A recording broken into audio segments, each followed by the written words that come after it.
कही कि भूल से भी किसी तीर्थ में नहीं गए,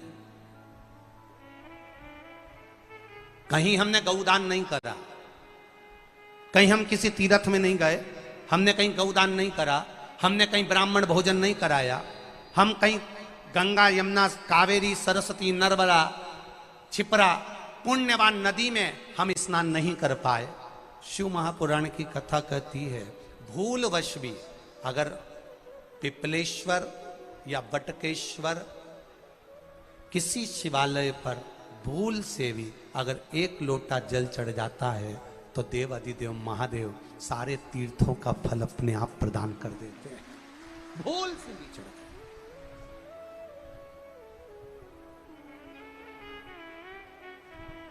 एकांतेश्वर महादेव जो कि एकांत में बैठा हुआ है, एकांतेश्वर महादेव अकेला बैठा है अलमस्त होकर।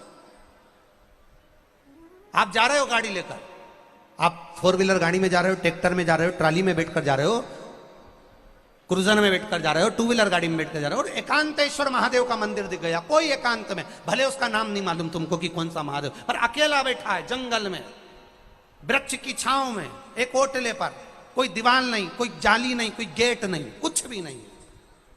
ये शंकर जी के मंदिर में तो ये कपाट अब लगने लगे, दरवाजे अब लगने लगे। पहले के समय में शंकर जी के मंदिर में दरवाजा नहीं होता था। क्यों? क्योंकि पिता का दरवाजा, पिता का द्वार और माता का द्वार, एक माँ के मंदिर में भी दरवाजा नहीं होता, एक पिता के मंदिर में भी दरवाजा नहीं होता।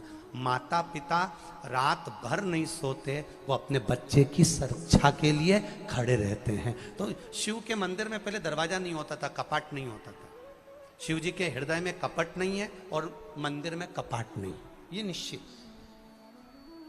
ओटले पर बैठा है मेरा देवदेव, एकांत में बैठा है अकेला।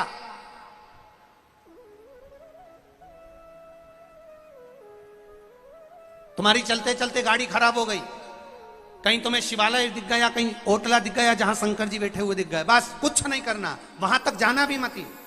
एक बार उस ओटले को देखकर मुख से पंचाक्षर मंत्र नमः शिवाय, षडाक्षर मंत्र ओम नमः शिवाय या श्री शिवाय नमस्तुभ्यम, केवल उसको देखकर आपने बोल दिया, समझ लो आपने हृदय से जल चढ़ा दिया, पुष्प चढ़ा दिया, बेलपत्री चढ़ा दी, चावल चढ़ा दिया, आपने उसका चंदन लगा दिया, आपने उसका श्रृंगार कर दिया, गंगा यमुना कावेरी सरस्वती नर्मदा का जल चढ़ा दिया। बस केवल बोलते से वो एकांत में बैठा एकांतेश्वर महादेव, उसको जल नहीं भी चढ़ाया, चावल नहीं भी चढ़ाया, बस आपको दिख गया चलते चलते कि कोई मंदिर एकांत में है, कोई नहीं उसके पास में, अकेला बैठा है ओटले पर, आराम से एक शिवलिंग रखा हुआ है और कुछ भी नहीं है।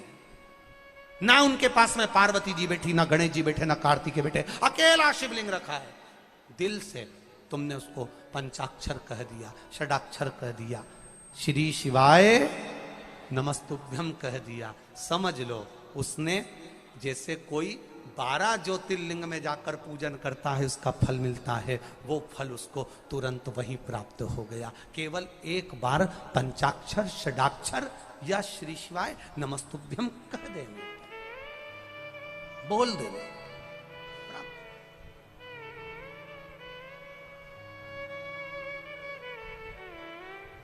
बस उसके मंत्र का स्मरण, बस उसका जाप, उसका स्मरण, उसकी भक्ति, उसका भजन, उसका कीर्तन हमें फल देगी। महाराज